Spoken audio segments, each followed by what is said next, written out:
Next question. Prove that the function f given by f of x equal to log sin x is strictly increasing on open interval 0 pi by 2 and strictly decreasing on pi by 2 pi. So the words strictly increasing and strictly decreasing is there. So what we will do first, we will write f of x and takes the derivatives in it.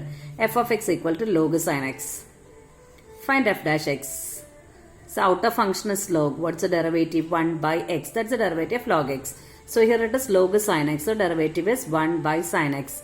Again what we have to do? We have to take the derivative of sin x. Derivative of sin x is cos x. And what is the term? Cos x by sin x is cot x. So let.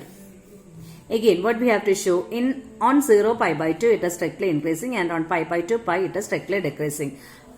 0 pi by 2. Which quadrant is 0 pi by 2? It's the first quadrant, isn't it? And pi by 2 pi is the second quadrant. In the first quadrant, all the trigonometric functions are positive. In the second quadrant, sine and its reciprocal is positive. All the other trigonometric functions are negative. So if I am taking in the case of 0 pi by 2, what we can conclude?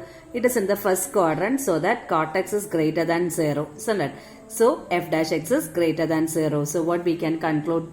We can conclude that f of x is strictly increasing in 0 pi by 2. That is in the first quadrant. Again, if I take the second case, pi by 2 pi. Pi by 2 pi means it is the second quadrant. In second quadrant, we know that only two positive trigonometric functions are sine and its reciprocal. Here we got the value of f dash x as cot x. So we have to check whether the sign of cot x is positive or not. So here in the second quadrant, cot x is less than 0. Cot x is taking negative value. That is f dash of x is less than 0. If f dash of x is less than 0, what we can conclude? F of x is strictly decreasing on open interval pi by 2 pi.